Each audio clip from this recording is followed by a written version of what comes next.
Howdy, everybody. I'm Kyle Fergusson, and these are the patch notes for February 1st, 2022. The first Here's the Storm patch for 2022. Our last patch was on December 7th, so we're looking at about a 2-month cycle now. Previously, in 2021, it was about once every month, moving to 5 weeks, moving to 6 weeks, and so on. Looks like 2 months is going to be our new cadence, if you will, for the patches. If you are a Mac user, congratulations. The bug that you have experienced for quite some time is now fixed. This made it so you couldn't see any ground effects. You couldn't see circles on the ground like Junkrat traps, and I've even heard things like Kael'thas flame strikes couldn't be seen if you were playing on Mac. And that's horrible. So congratulations, everyone playing on a Mac. Now let's dive right on in. Diablo's first up. Black Soulstone additional functionality. Upon reaching level 10, souls consumed when resurrecting decreased from 100 to 75. So it's worth noting here that you still will need 100 souls to resurrect, but you'll be at 25 souls on the other side. Must have 100, go to 25, have an easier time getting back to 100. The interesting thing about the CCL tournament playstyle is that it kind of developed a sacrificial soul way of play to get those souls back more aggressively. This is stunning enemy heroes grants 10 souls.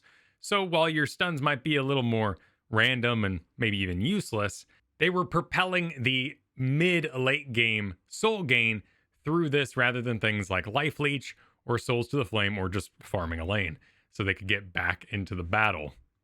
The interesting thing about that is now Devastate Charge has an armor reduction increase from 15 to 20. So auto attack build on the Storm League stats is still number one. That's why we're seeing buffs at level 13 for Diablo talents.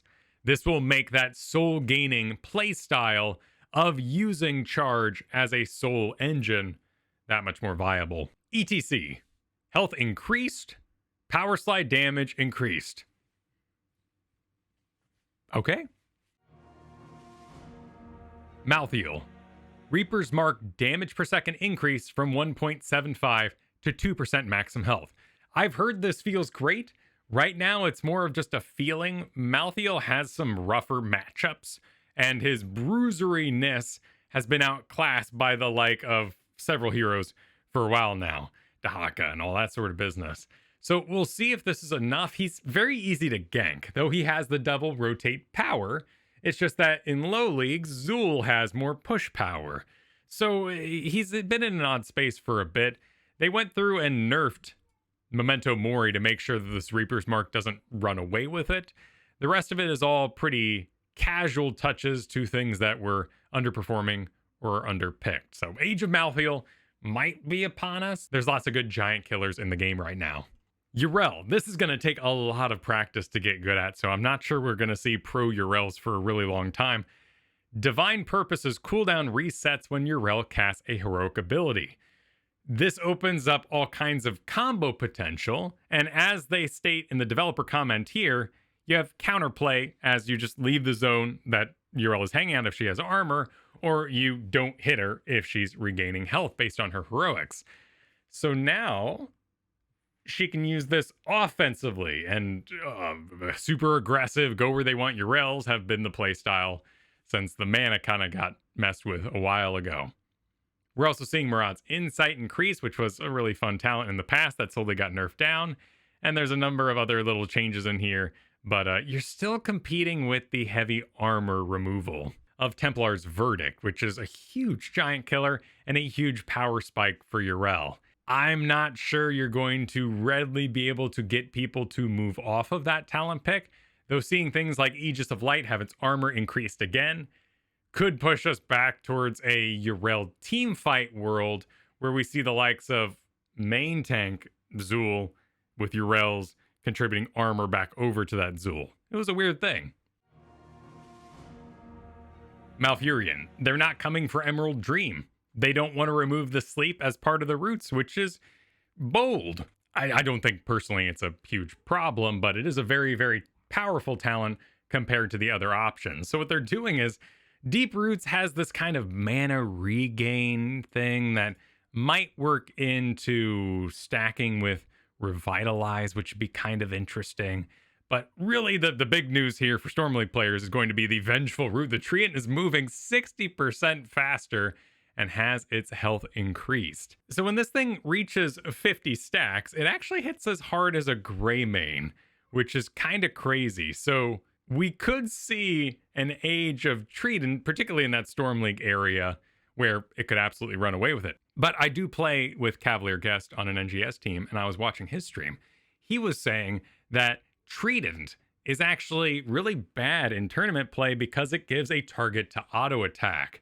So you have to be very, very careful with your draft. You're already careful with Malfurion in the first place when you draft. You have to be very careful to make sure you're not spawning a free target for auto attacks, like Tyrande, who is getting all sorts of benefits and more healing from auto attacking things.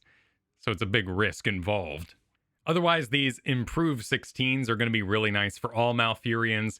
Malfurion gets really, really busy in the late game as you're trying to manage all those leaves. And in general, the Nature's Balance passive here, which increases the bonus duration, is going to cover one more regrowth cast. It's going to be really, really nice. Convenient might be the right word for that. Plus Astral Communion, a great bonus silence duration, which might make that a less risky pick. Rehgar, the big one, the big nerf everyone's been hoping for. It's a nerf. Chain heal mana cost was increased, Earthbind totem health reduced, duration reduced from 8 to 6. They're swapping Colossal Totem and Grounded Totem, so these are now in each other's sort of pocket. Now at level 1, you're going to get the Colossal Totem part first, where you can move it once upon recast, increased health, area, and duration. You'll then have to wait till 7 until you have the attack speed slow and the spell power reduction, and that Grounded Totem business has been nerfed down. But it's still a really good aggressive way to play, as you are reducing spell power and attack speed, all of which with talents can mean survivability as well as throughput. So Purification, being more of a defensive pick, actually still isn't really competing with the Grounded Totem build. And we're not seeing a heavy propping up of like a Lightning Shield build here. So mostly what you have is a nerfed Rehgar. This isn't really going to incentivize a lot of other play styles, and you're not really going to see Rehgar playing differently. You'll probably just see less of him, which I guess is your personal opinion. By the way, no Johanna anywhere in these notes. That might be your next thought after seeing Rehgar. Stukov. As the developers joke, it's not a hero's patch if we're not changing Stukov. So Lurking Arm, running away with it, super easy build to do. If you haven't learned Stukov, now is the time still. This nerf is going to touch it a little bit, but still, now is the time to actually get good at Stukov, while the build is really easy because it's just all Lurking Arm pictures. Later, if they nerf this, we might go to Reactive Ballistospore. You'll have to learn how to do Targeted Excision again. Virulent Reaction, it's really, really hard to do, or at least to meet expectations of your Storm League crew. It Hungers had its needed procs increased from 6 to 8. If you're proccing this, you're probably getting this anyway, so not really a huge nerf to the low blow build here, even though the damage was reduced. Asmodan buff? This is an interesting one. So they changed the Global Annihilation scaling from 2.5 to 4 per level, which caused an Asmodan explosion in Storm League. So what they're trying to do is rein that back in, but at the same time they're putting in Demonic Invasion as a team fight ability. The damage of Demonic Invasion was already decent in a team fight, but people favored putting it on buildings because it felt good. So now it'll feel better in team fights, and they're hoping that kind of balance in gameplay will result in people playing, well, maybe not properly, but just participating in team fights in the first place. So less Asmodans sniping your buildings, maybe more team fight Asmodans. Will they respond to this buff? It's all about feeling. And the movement speed here on the grunts is what'll really do that. Genji, now available with CC and Stealth. You have to choose between one and the two, or another talent entirely. But level 1 now has some fancy new toys. Agile Dismount is the talent where you have to be mounted, but you increase the size of your jump cyber agility, and you now get a 30% slow for 2 seconds with it. This area is kind of small, So you will be able to land on top of them and you get that 30% slow. But if you land 2 Genjis away, you do not get that slow. So you basically have to be near on top of them or 1 Genji's worth in range. The jumping over terrain with cyber ability increases Genji's movement speed by 25% and grants stealth for 4 seconds. It's hard to judge how useful this will be. Obviously, stealth is really good for someone like Greymane because he uses it to disengage from a melee position and doesn't have the mobility, at least as far as Genji goes. So stealth here will not break the aggro on forts, for they have true sight and can see stealth. So you can't use it to get away with that sort of tomfoolery. If you're already going over a wall and you get stealth, are you really benefiting further from this? Would you get more from agile dismount? So it's actually kind of an interesting, seems OP, but isn't talent. And I do like it, though the principle of a stealthy Genji is horrifying. The rest of these are all talent incentivizations, so you're going to get a dodge, like the previous talent, once every 5 seconds as part of Cyber Shield. So you basically have a survivability talent that covers all things. Greymane gets his first healing talent. This is Insatiable. Additional functionality, basic attacks during Inner Beast reduce healing fountain cooldowns by 0.5 seconds. So this has a number of people excited about a off-lane Greymane. However, Greymane pre-taps in order to go do Bruiser camps with efficiency so he can survive and then go on to do siege camps and the like. That activity happens before level 4 when you would get this talent. So it's not exactly useful if you're doing camps the second they spawn. However, it would help you do more camps if you were taking damage like you do at a Bruiser's camp, not necessarily a siege camp. So this is only a really useful talent on Battlefield Eternity or Infernal Shrines where you're going to be auto-attacking a lot, in which case you'll get your cooldown on your well to about 40 seconds ultimately if you were really having at that objective for an extended period of time. Is that enough to compete with Eyes in the Dark, which gives you survivability and stealth? Seems like no. You do have an elixir talent here. It's kind of hard to tell if that build will take off. It really depends on how much CC we're running in the current meta and if Greymane's even viable to go in. Running Wild is getting a cooldown reduction tied to it in addition to its range it gives, which is 35% on Dark Flight and Disengage. That'll decrease the commitment that Greymane has to go in for, which might actually be a really good talent. I'm not a Nova expert. I've never really been quick match crazy about her. Everything I know I've learned from hanging out with my team and Cavalier Guest. So Nova is used as a rotation denial tool. You use your hollow decoy to dismount people as they travel the map, and you do pretty good damage with a high commitment because you can't walk away if you're found out, outside of using your various cloning tricks. So this buff is just that. It is a big pile of buffs. You're going to see a precision strike cooldown reduction in here.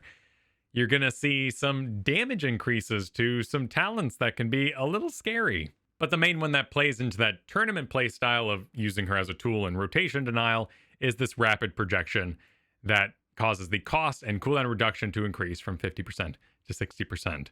Otherwise, these are all just buffs for the current Nova as we know her, and we'll see if it means anything bad for the rest of us. Probius. Probius has been very powerful after his rework.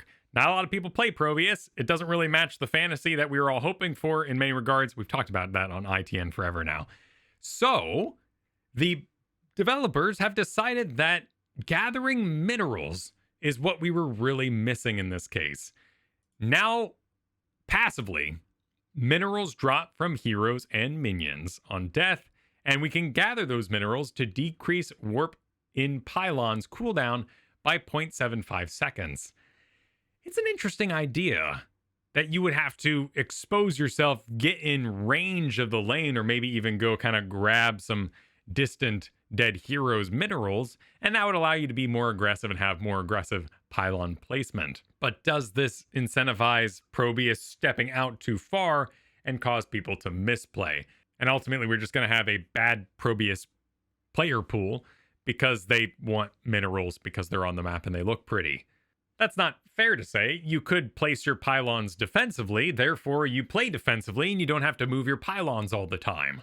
If you're playing aggressively, then you can get those minerals and you'd be moving your pylon more often because you're being aggressive. Does Probe have the health to be aggressive? Not really. Right now, it's Disruption Pulse used as an auto attack so you can run away faster and just let the Warp Rifts clear the lane for you. There's no need to ever detonate them.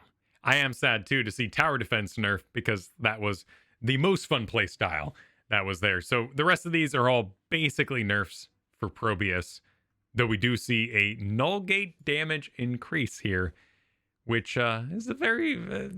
you're taking a fraction of Probius players there with null gate.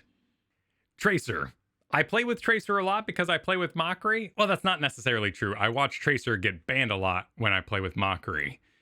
What I do know is that Pulse Generator is a very important part of her kit because it allows her to put a bomb on an enemy hero and recover the health that they lost, as well as getting a blink charge during that time. So Tracers are really going to feel this as a nerf, even though max health you're not looking at so much, it all kind of adds up. Basically, they just don't want early pick Tracers when her counters are actually a little rare these days, and Tracers have actually learned to play around the things like Varian that previously we were using to counter Tracer. So just a straight Tracer nerf. So here's the buffs, nerfs, and rebalances for the heroes that were affected in the February 1st balance patch. If you enjoyed this rundown, be sure to like and subscribe to this channel, but also check out Into the Nexus podcast that I do over on the A-Move Network with Garrett Weinzierl. Thanks for watching.